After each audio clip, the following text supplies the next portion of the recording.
This is where they're trying to split a hair now. Instead of really coming out talking about it, now the corporate media has to pick it up because it's too all-encompassing across social media for them not to touch it. Adapt 2030 Mini Ice Age Conversations covers changes in our climate due to a new and intensifying grand solar minimum, and the media overlooking, downplaying, or burying cold weather changes occurring on our planet. This is in order to keep the global warming agenda steaming full speed ahead. I do this podcast and radio program because we need to begin conversations on how to adapt our food growing strategies long before 2030 as agricultural zones shift, affecting global crop output, but very few mainstream media outlets are talking about the most important issue of our time: cold weather crop losses. Our sun is going through a 400-year cycle, which has effects on our weather patterns as our magnetosphere weakens and the jet streams go out of flow. It's not CO2, it's not you, it's the sun. Are you ready to thrive in the grand solar minimum? Then join me for Mini Ice Age Conversations. I'm your host, David DuByne. And welcome back to the second hour of Mini Ice Age Conversations.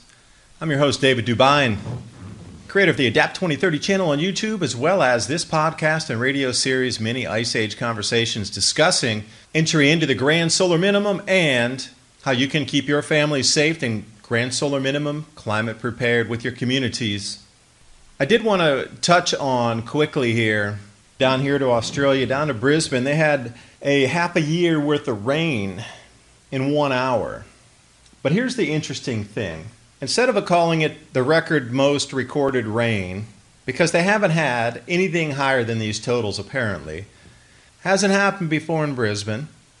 Again, we come back to the stability. Now this is a major story here, but they have to report it, obviously, because when you cover a major city in Australia in water feet deep where it paralyzes the city and tens of thousands, if not 100,000 people without power, it is a major story for the country. Now the stability comes back in here. Now this is a massive, massive storm here. 30,000, this is the initial reports, right in the very first hour of this storm happening. 30,000 households without electricity. Again, all this incredible rain, 208,000 lightning strikes alone. So the power outages are going to be way higher than that. If you got that many lightning strikes, for sure, some of them are hitting poles, transformers. They're going for metal. The lightning strikes are going to hit some sort of infrastructure for sure. I don't care where it is, but that many lightning strikes coming over a small area, it's going to be hitting a lot of stuff. Trees are falling down on the lines. But the stability thing here, instead of calling it what it was, the record rainfall for the area that's never been seen before, that much rain coming down. You know how they phrased it? One of the highest 24-hour rain totals in the last 20 years. But then I read through the article, they never tell you when the other high rainfall events were because they don't want you to compare. Because when they're looking at other types of high rainfall areas, it would be something around like half an inch or a full inch, not 4 inches. But I love how they put the stability headline in there. It's right in the very first paragraph too. So you go, oh, one of the highest 24-hour rainfall totals in 20 years. Okay, cool. It must not be too weird of an event. It's a 20-year thing, so it must not be too strange. But if you read behind the lines, read into the gray area, it smashed every record recorded for rainfall in Brisbane. There was big, huge record rainfalls, which was the previous record 20 years ago. But this one smashed through it exponentially, but they don't really tell you that. See, this perception of stability, the way things are worded in the corporate media, because this is another sign that things are changing in our atmosphere. Another atmospheric compression event happened right here. And then also, I was reading about this intense blizzard coming through Iceland. And again, this is another atmospheric anomaly, strange as can be. And I thought, oh, okay, the way it was worded, it was like, oh, there's a blizzard forecast for Iceland. And I said, oh, they do get snow, but they're surrounded by the water, so it could be cold at times. They do get a couple storms come through. But overall, Iceland's not getting nearly as much snow as like Newfoundland or somewhere like this. With Iceland, you're probably thinking like 100 or 200 feet of snow per year, right? That's kind of the general thought of Iceland. Like, man, they're buried in ice. So when I said a bomb cyclone, like a blizzard coming, I thought, well, that's pretty interesting. I want to check it out. I really love looking at pictures of Iceland anyway, because you get these most majestic photos. Like after these storms pass through and they blast like a mountainside along the coast, people go out because it's really clear after the storms. And you get a lot of photographers, that's what they do in Iceland. They take photos. It's so beautiful up there. Shout out to Iceland. But I've seen some incredible photos in the sunlight after the snow, and the mountains are all made of ash in some areas. It's all black, and then you got the pristine white snow, and you got really glowing sunset on rippling waters. Incredible photos, just incredible after these storms. So I'm a fan of looking for these photos. So I thought, all right, what's going to happen there? I want to check out and see if anybody's going to capture after the storm, after it's clean, after the weather's clear, and then we can see what kind of snow dump there was. This was a Category 3 ice hurricane. And the mainstream media didn't want to pick it up because A, it is an atmospheric anomaly to the uber, where there was so much snow that fell, 7 feet of snow. That's 4 times their total snowfall for the entire year in a single storm. Secondly, the wind was blowing on the gust at 150 miles per hour. Average sustained winds at 120. Miles per hour, not kilometers per hour, miles per hour. Category 3 hurricane. They call it an Icecane or a Snowcane. This is kind of some of the new lexicon or verbiage that's being used to describe the event. But because it was so all devastating for that island, not a single road was passable. Not one was passable after this storm. They were buried and still are buried. We're talking about Reykjavik, 5'4", 3-foot deep snow, and then the drifts were something like 20, 30 feet deep in some places, burying office buildings. You got to see some of this. When I looked, I was like, what is that? That's a city? It looks like it's like an icy scape that you would see, on a polar surface with buildings sticking out of the ice. Otherwise, everything's covered in, you can't see any buildings or cars. They're covered. Doorways, you look at some of these doorway pictures and you're like, how are they going to get out of there? And when they do get out, there's no roads open. How are they even going to get supplies? This was so far out of the ordinary. Again, with this Brisbane storm, okay, yeah, they got half a year's rain in an hour. That's like, wow, spectacular. But 150 mile per hour gusting Category 3 ice hurricane is something to behold in itself. The way the trees were all bent over, I haven't seen anything like that. I've seen stuff similar in Slovakia when you get this, it's like real heavy, they call it like concrete snow. I forget the exact term for it. It's like rife or something like this. It's heavy, wet snow that's blasted by heavy wind, usually 60, 80 mile per hour winds. And then when it cakes on something, it cakes over and the trees bend over.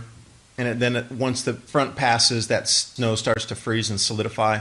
And they call it concrete snow. Like shockcrete snow. Okay, they get this in Slovenia.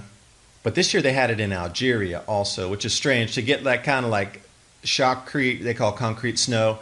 Down in Algeria, a bit weird. So back to Iceland. 200 centimeters of snow in the north part of the island and 100 centimeters of snow all over the entire island. So at the very minimum, anywhere recorded so far has been 3 feet. That is the lowest amount of snow that anywhere is recorded so far after this storm. The higher totals that they're getting in the northwest part of the island are 200 centimeters. 6 to 7 feet of snow in a single dump here. Now, most of the populated areas are down in the south and a little bit west where the ports are. So Reykjavik and all these kind of things, a little bit, on the further south part of the island. No corporate media picked up on this story. You know where all this information's coming from? Twitter, Facebook, Instagram, Snapchat, Instagram stories, Periscope, YouTube Live. And this is real. This is where citizen journalism comes in. Because the corporate media doesn't have a way to spin this one. Like they can spin the Brisbane rainfall and say, oh yeah, it's the most rainfall that we've seen in the last 20 years. Great, there was a bigger storm. That's a good way to mask it, easy. But there's nothing even comparable that's ever hit our planet that's been like this. Pretty much. A Category 3 ice hurricane. There's been a lot of nor'easters and a lot of bombogenesis and, these kind of heavy wind storms or whatnot. But even at the height of some of these bombogenesis, they're not pushing more than, 90 or 100 miles per hour on the gusts. This hurricane, Category 3 ice hurricane, sustained winds at 120 with gusts to 150. And even in these bomb cyclones that you've seen roll across the United States over the last decade, they were not too common, these bombogenesis. 2015 is when I really started to hear about it. You did too. It was in the books, but they had to dust off books to find what this proper term to call these. It was called a nor'easter. But because they were coming out of season and nor'easters only occur in certain seasons, in certain quadrants of our ocean off the east coast of the United States and Canada, there were a lot of these storms that were happening outside the regular periphery of the institutional definition of a nor'easter. So then, dusting off the history books, they started to find these bombogenesis things starting in 1940. They had a couple in 1950. They had, several in 1960, a lot in 1970, and then nothing for like 40 years. You might have spackled one in per decade. But now the bombogenesis is back, and we're getting it year after year after year after year again, very similar to the 1970s. But there's nothing in the historical reference, except maybe if we go way back 200 years ago, or way back 400 years ago, or way back 2,000 years ago, to find something that's similar to what we just saw here that the corporate media won't touch about Iceland. There's no way for them to quantify it except to say it needs its own new category. A, Iceland broke every snow record that they've ever had during this storm. Monthly totals, daily totals, seasonal totals. They smashed the records out of this thing. Secondly, it broke every record ever known for wind speed totals in this month. Now the conjecture is it 153 miles per hour on the gust, or was it 152 miles per hour on the gust? This is where they're trying to split a hair now. Instead of really coming out talking about it, now the corporate media has to pick it up because it's too all-encompassing across social media for them not to touch it. That it took social media first to bring it out to world attention before the corporate media would pick it up. And I highly encourage you, go look at the photos. You are going to be shocked at what you see. And then take a look more at the live streams when the storm was happening. It looked like anything that you see on any kind of hurricane that lands off the tropics, Florida, Caribbean, whatever. And you look at those wind gusts and we see the rain blowing. Imagine that being pieces of ice flying through the air, and you'll get the exact same look, but it's all white. So do you see those sheets of rain coming down in hurricanes? Well, these were sheets of ice particles. So one of the problems they're finding is that it wasn't just snow that came down, it was blinding, packing ice. They're caked in concrete ice and snow up there. So to dig out and get the snowplows out, they're finding it a little more difficult to remove, even in Reykjavik, the snow than they would have anticipated because, well, it's a different composition of snow packed so heavily with such high wind. So this Category 3 hurricane, way up north in the Atlantic, unheard of. You can yip-yap all you want about, 100 miles an hour, that's still not Category 3 hurricane.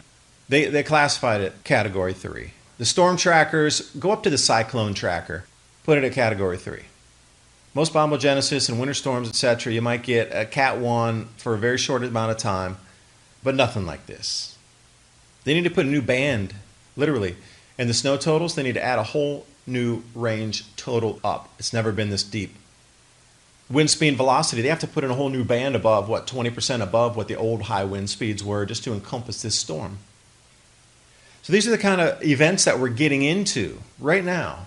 And again, the corporate media is all trying to get you to be complacent. Don't do anything. Don't prepare.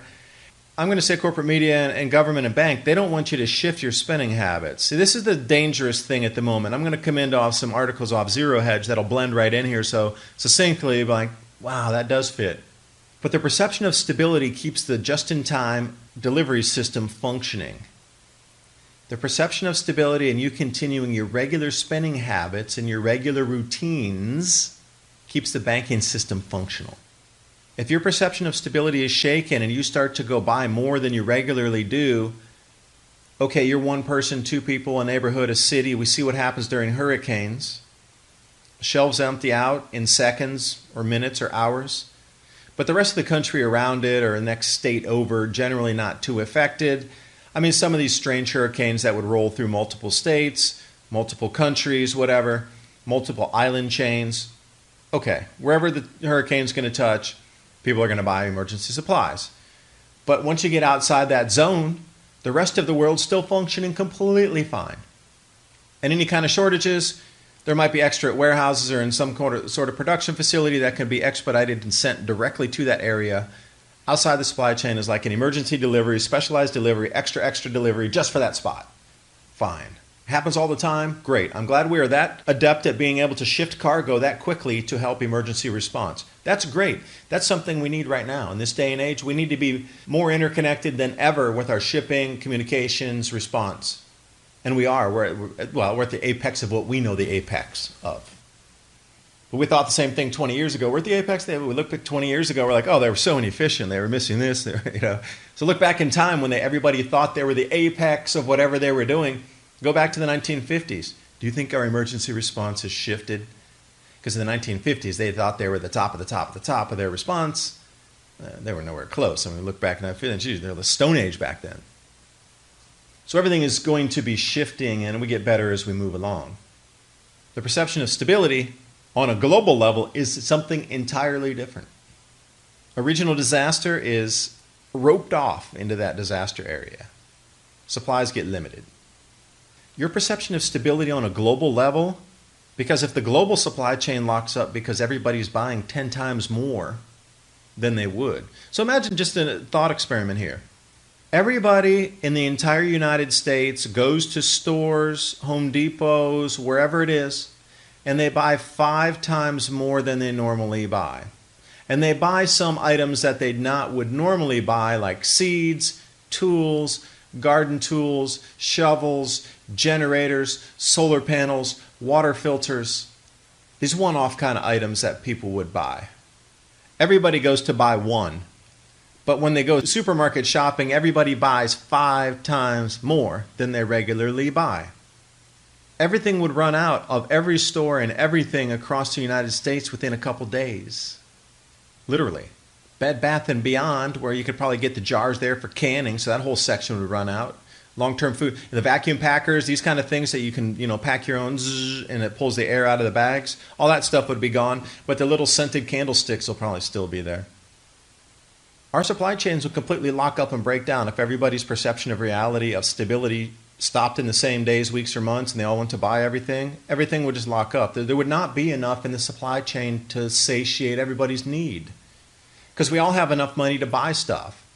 And I'm wondering in places like Malawi, where they don't have that much money, if their perception of stability was like, oh, it's going to get way worse than the wars and everything. We're going to get down into like a full-on global weather system shift that's going to be way beyond what any war was. Oh my gosh, what do I need to buy? So that's what I'm curious about. If you're in Malawi listening today, or Mozambique, or Tanzania, could be in the Congo. Hey, shout out to the Congo listeners. If you're there, I would really, really love to know what your perception of stability would be and what you would buy the first things if you knew our global economy was going to shatter and stop on a dime, and what you would consider the most important items to buy out of your supermarkets or traders over there in Africa first, if you had the money. Because I think it would be very, very different than us in the United States, what we would go consider to buy first. Oh, hygiene's another one, please. I can't harp on this enough. Hygiene. If you're going to go to a store and everybody's fighting for canned food, whatever, that is a signal that you need to go buy all the bleach. Because without hygiene, you're going to die anyway. You're going to get sick and die faster than without food. If you get sick and you cut yourself and you're not healing your body and you're getting dysentery, you're going to die way faster than without food. So forget the food. Everybody's like kicking each other in the shins to get the food. Go for the bleach. That'll be tradable for food. That's one thing they found in the Year from Hell in the Bosnian War account. The siege that occurred during that time was just bizarre and unbelievable. For a year and a half, nobody got any supplies in or out. But what they found was bleach was a tradable because it could purify water. It could be used to disinfect. It could be put straight on wounds. I know it stings, and I know you go, what? Would you put chlorine bleach on your wound? Yes, because they had nothing else to put on to stop any kind of bacterial infection. You know, you got to realize the kind of world they lived in was nothing we've ever experienced, ever. They were pouring boiling water on their fingers to stop the infections. Now, I'd rather put bleach on my finger than boiling water, to be honest, but I don't want to be in that situation anyway where I have to make that kind of bad or worse choice. You should not be either. That's the reason I'm doing the program, because we need to think about solutions for these things. Supply chain is going to lock up if the perception of stability stops. That's the whole thing. This is the new play. So this whole Katoan narrative, like really how much power do we have? They have a couple hundred people trying to rule the entire planet, but in reality, it's about their perception. They consider themselves the rulers. That's why I come and I try to say, no. We're taking back our own sovereignty for our food, for our economy, for ourselves, for our families, for our communities. We don't need your central banking to come and tell us what to do.